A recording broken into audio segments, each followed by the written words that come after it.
Every team, every topic, everywhere. This is Believe.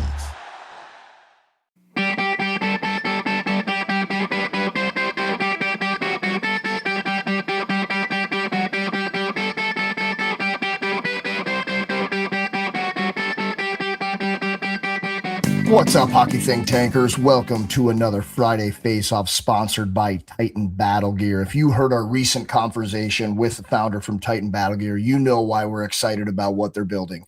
Titan is changing how players think about their base layer protection. It's Velcro-free, breathable, lightweight, and made with the highest rated cut resistance fabric on the market. It's no wonder they recently became an official partner of USA Hockey to help advance player safety. This is definitely the gear I want my athletes wearing. Hockey Think Tank listeners can save 15% off by going to titanbattlegear.com/GMBM.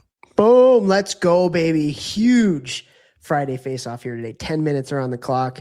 This is a fun Friday Face-Off's always fun. Sometimes Vex and I agree. Sometimes we don't agree. We try to pick a topic in the hockey world that can create some discussion. And today, I think we got a really, really good one. Today, I want to talk about everybody has a different path. Everybody has a different path. And whether that path is to the NHL, whether that path is to play on your high school varsity team, whatever it may be, everybody has a different path. And I just so much want to encourage. I literally just got off of a Zoom session with a bunch of hockey parents talking about the most important thing is we have to teach our kids to control what they can control. Don't compare themselves to anybody else and everybody else's journey. Compare themselves to who they were yesterday. Did they get a little bit better today than they were yesterday? And so I just wanted to talk about a few kids that I know that I'm very, very proud of, who, you know, it wasn't easy to get to where they are right now and to get to where they're eventually going to be, particularly with these two kids at the college level.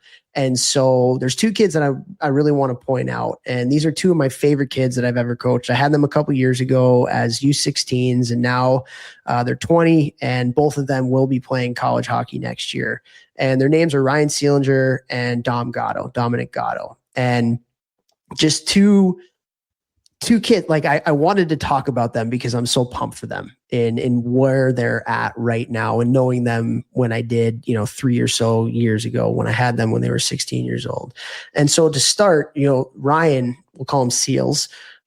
Seals is the fourth leading scorer in the USHL right now.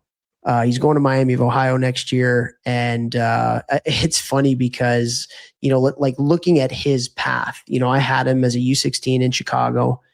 And then again, marathon, not a sprint.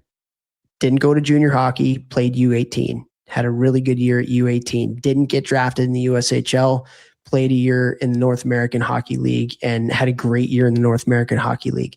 Then eventually he gets to the USHL the next year as a 19-year-old, has an up and down year. First year in that league is always really tough. Had a good year, but not a great year. And then he comes back for his last year, and he's the fourth leading scorer in the league. And Miami of Ohio is just absolutely over the moon to get this kid.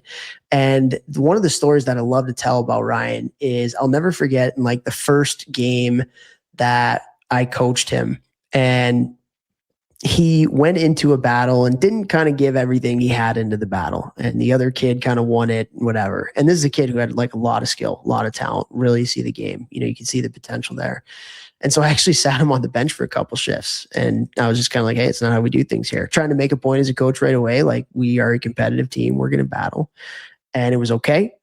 And then a couple shifts later, when he goes back out on the ice, he is competitive as hell. And he took the coaching and he was great. And like, that's who he was. Like, he was a very coachable kid. And because of the hockey sense and the skill that he had and seeing that, I'm like, this kid's he's gonna make it.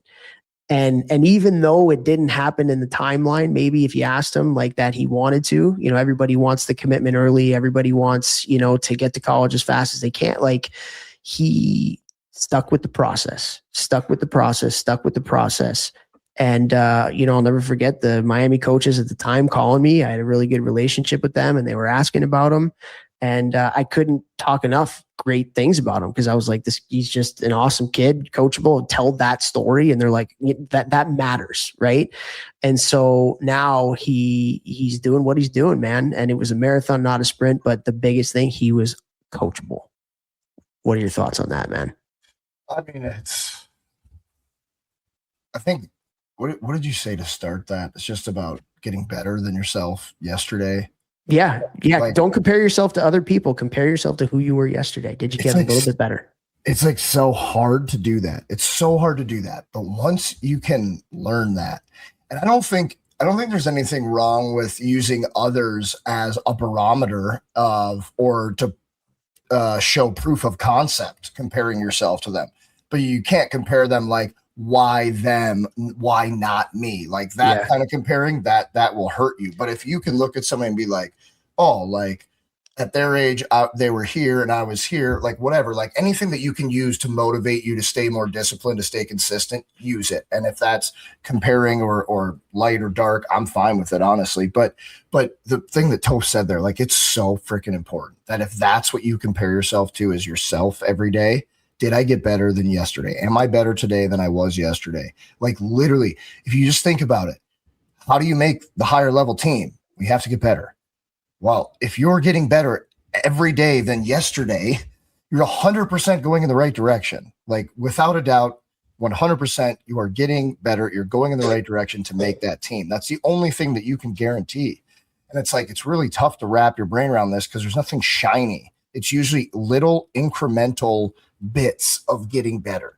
And like, you don't really see it from yesterday, like tomorrow, I won't notice, but if you keep getting better one day at a time in 30 days, in 60 days, in a year, in 5 years, like it's crazy. And if we go back to what Marty St. Louis said on our podcast, which I think is probably Toph and I's maybe favorite quote of our entire podcast, he wasn't the best shooter. He wasn't the best skater. He wasn't the best this. He wasn't the best that, but he was the best at getting better. And that's how he got to be a Hall of Famer.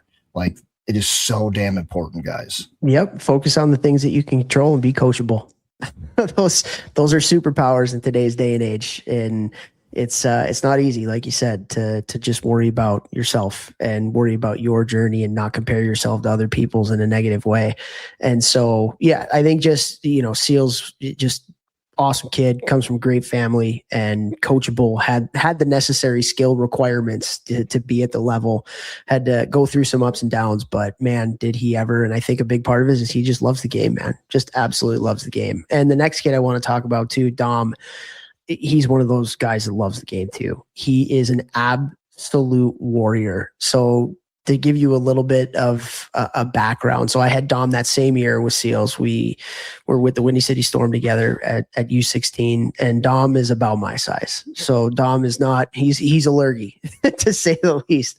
And he's got that same mentality as Lurgy, dude. You would love this. He's like a clone of Lurgy, just not big, but super smart, super competitive, absolutely loves the game. And he was one of those players as a goalie that, like, I think the biggest compliment I could give him is the players loved playing in front of him.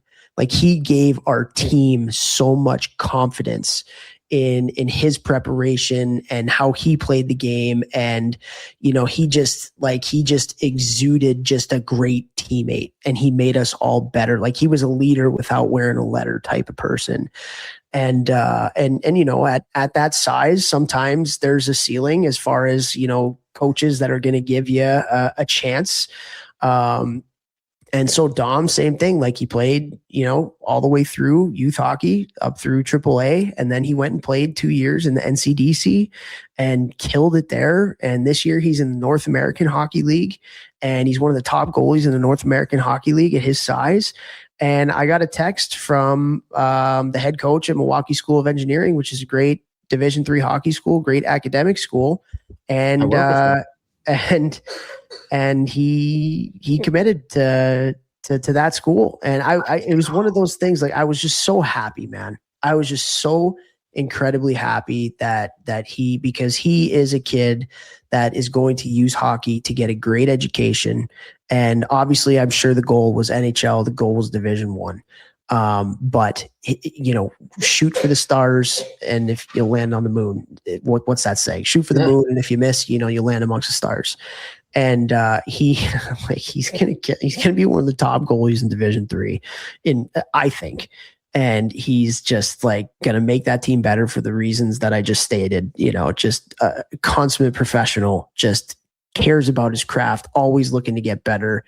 And you root for people like that. And I talked to a couple different people about Dom, and I'm like, you got to take this kid. You have to take this kid. He's just you have to. And so again, but different path. And again, I wrote the article about the 288 players that were from the United States that played in the NHL, and a lot of times we talk about the path there.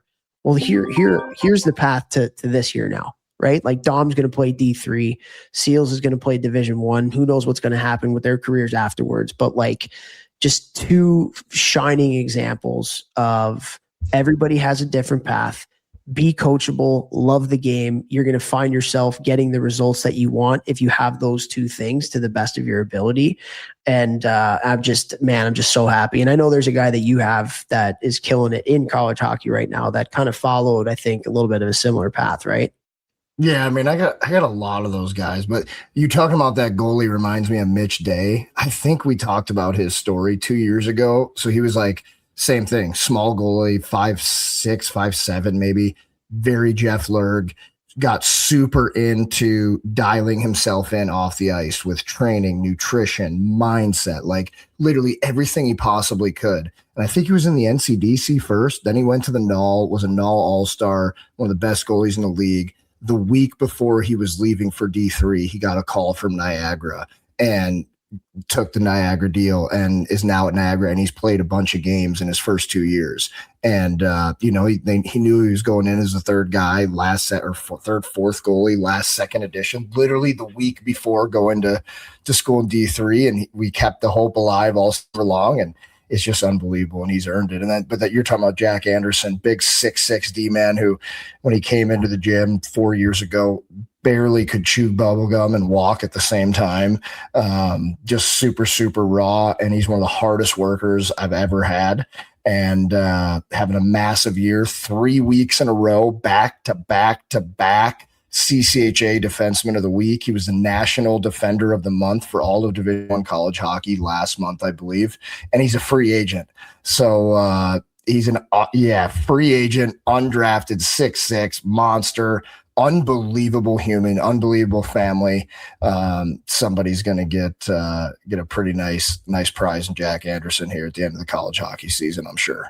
Incredible. And another kid played all the way up through 18U, played in the North American League, didn't even play in the USHL, and goes into college hockey and is having the career that he's having. And so, we, especially right now, right, it's Olympic time, and we're a lot of the talk is about the best players in the world. And you think about their paths to where they are in the Olympics right now, and there's so many other paths to get to some unbelievable levels of hockey.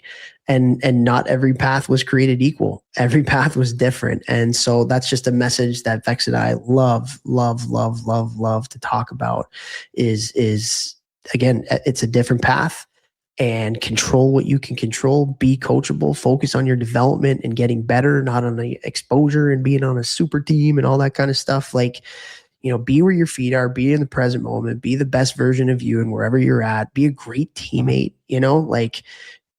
I can talk about this in the recruiting process from both sides. When I was a college coach, I would call it the daddy-daughter test. If a coach that I was talking to was like, this kid is unbelievable, I would let him date my daughter. That was okay. And now we're talking, because you don't just win with talent, you win with people. But I've also seen it on the other side, having been a midget coach too, of some of these really good players, that matters. The questions that I would get, would be so much about character and so much about the family. And, Dom and Seals, their families are A+, absolute A+ families that they came from.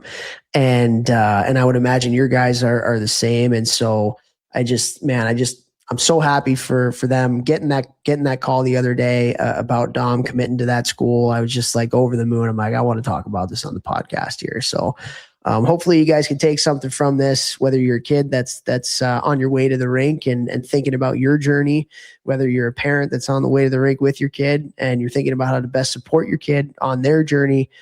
It's a marathon, not a sprint. Focus on the things that you can control. Everybody's got a different path, man. And man, the ones that I know, like if you're a great teammate and you love to get better and you love the game, you're going to put yourself in a position to achieve those things. So happy Friday, everybody. Have a great weekend. Vex, anything to add before we end it off? Nib high football rules. Nib high football. If you know what movie that's from, we love you. Have a great weekend, guys.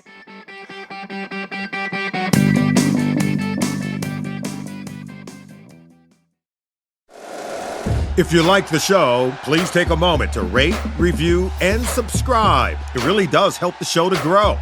Thank you for listening.